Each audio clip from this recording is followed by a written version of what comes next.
Welcome back to CEO Money. It's Michael Yorba, Mervyn Price, and special guest host Rick Henry. All right, we're talking with Hit King Baseball, Johnny Johnson, CEO, and Pete Rose, chairman and founder of Hit King Baseball. Gentlemen, welcome back to the show. Thank you for having us again. Let's take a different turn on this segment and talk about the business side of Hit King.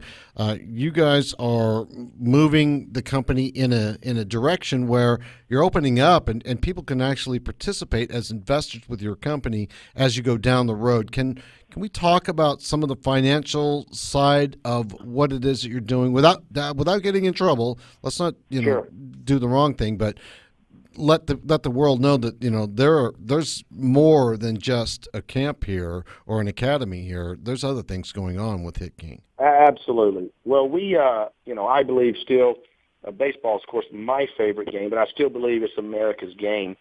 And long story short, again, staying within the bounds that I have to not get in trouble. Everybody knows Pete Rose. I call him. He's my friend and my mentor, but I call him the record king. Is what I call him. He's got more records in baseball, and because of that, him founding this, people soon will be able to purchase in an offering, literally around the world, internationally, domestically, etc., a real part of not only Pete Rose but the baseball itself in an offering in a sort of a corporate public setting. Okay, and so our goal is to get our academies without reducing our quality and without jeopardizing our, brand and how we go about things. To Pete's earlier point of being a little bit old school, we will be rolling these academies out across the U.S. and internationally. As Pete mentioned, we're looking into Dominican and Puerto Rico right now. So we already have the genesis, if you will, of north, south, east, and west here in the U.S. And my goal as the CEO of the company is that we have a location in all 50 states and abroad within a 10-year period. And we believe wholeheartedly we're going to be able to do that. And it will encompass all aspects of the business. So if you go to see the Texas Rangers or the Cincinnati Reds or the Houston Astros, you go into the stadium and there is a business there. You go there for baseball, but there is a business that is there, and that's merchandise. There's gloves, there's hats, there's bats, there's clothing options, there's food, there's concessions, and then there's the entertainment aspect of baseball. And so our business model has allowed us to do that same thing, focusing on this youth sports and collectively get a little bit of share of that revenue. So, let's say your son or daughter is a ballerina or a gymnast or a piano player or a guitar player. Well, you have to purchase the same stuff, in essence, for their hobby or for their what their passion is. And so if it's guitar, you got to purchase guitar strings and get your guitar tuner, and you got to go to lessons. And when you have a recital, you got to wear a tuxedo or some nice clothes. So we've taken that same concept and applied it to youth sports, and we're able to do that in a business arena and capitalize on those revenue opportunities. And then by doing that, we're able to afford better programs for kids around the world. And I don't know what, Rick, you're having to pay for your son in the program there in North Dallas, but I'm familiar with the kind of the going rates in the marketplace. Our model allows us to get more people into our academies because we have other sources of revenue helping support that, so that it's not such a burden on the parents. Right. I personally right now sponsor 3 kids on my son's team. I'm blessed to have that ability to do that. But there's so many kids out there, especially here in Dallas, that mom and dad can't afford to pay for it or pay for the extra hitting, pitching, and that's awesome that you guys are doing that. Mervyn's wants to jump in here on a couple of things. Back to the money, I want to make an observation. As you probably gathered, I'm from East Texas by my accent. Absolutely. Okay, I can tell. You can tell that, right? East Texas accent. Yeah. Well, I grew up in East Texas. Well, actually, I grew up across the Atlantic. Over the last 10 or 15 years, there's been a huge wave in Europe of taking soccer teams and other sports teams to the footsie and the AIM. And even recently, one of the most successful IPOs in London was, in fact, the Jamaican cricket team. And Yep. cricket, for those who don't know, is like baseball where you hit the ground with a bat. Anyway, tell us about your aims with regard to public offerings or any other things you're working with. So the goal is what we're working hard on, and my day-to-day job is that public offering, so that folks can literally purchase a portion of the historical game of baseball, but purchase through an offering stock in our company. Right now, and I'm gonna capitalize on what you just said regarding the UK and Europe. The youth sports is a $9 billion with a B industry that we found, and it collects all the sports, baseball, softball, soccer, basketball, football, rugby, etc. And so what we're trying to do is to gear our academies to where, because myself, my partners, we all played professionally baseball, is that we have a good focus on baseball because of the America's game. But we're easily able to, in the off seasons, utilize our facilities, for example, rugby, which is huge from where you come from, soccer, and then the youth football model. So if you take a turf baseball field that is designed properly in the off seasons, that can become a football field, rugby pitch, soccer field, etc.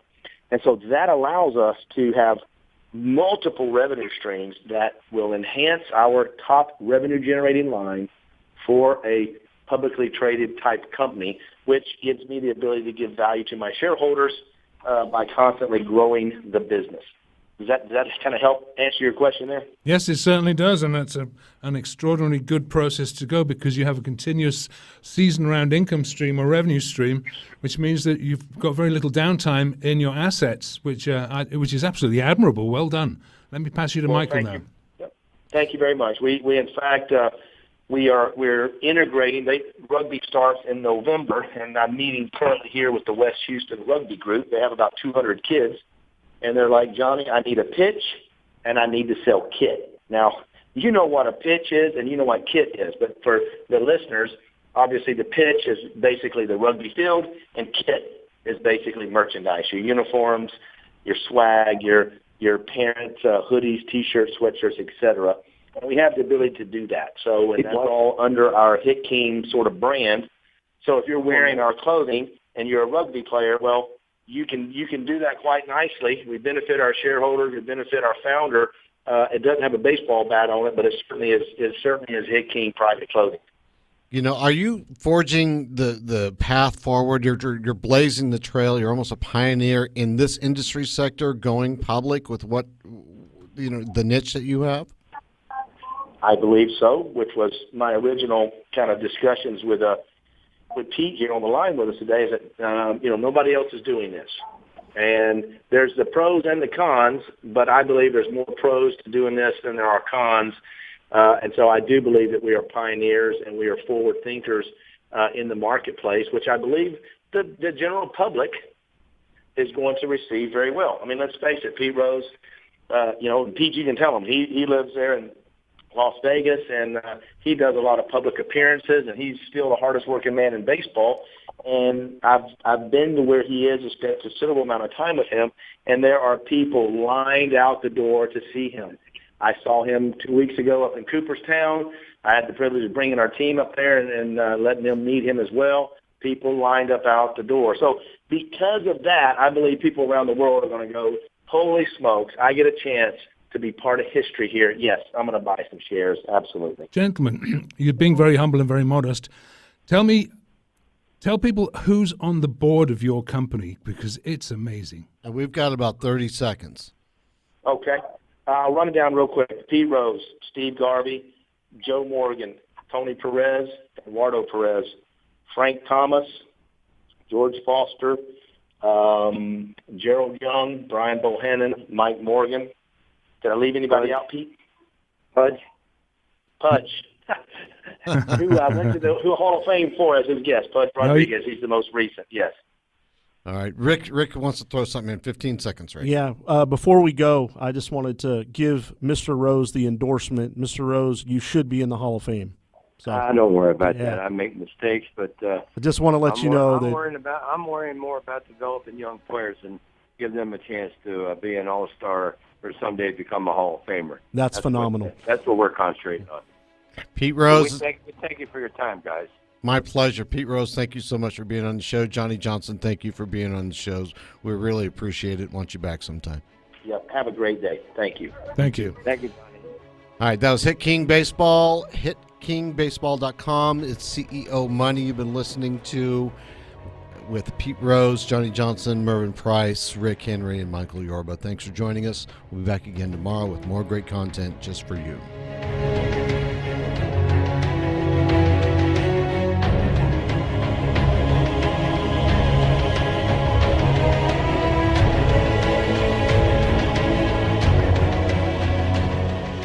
If you would like to be a guest on our show or know someone who should be on our show, please contact us at info@wfn1.com or our website, wfn1.com. If you would like to reach any of our guests, please visit us at wfn1.com. Join us on Twitter at WFN Live or our Facebook page at WFN Live. We will be back tomorrow with more great interviews and ahead-of-the-curve information you just can't get anywhere else.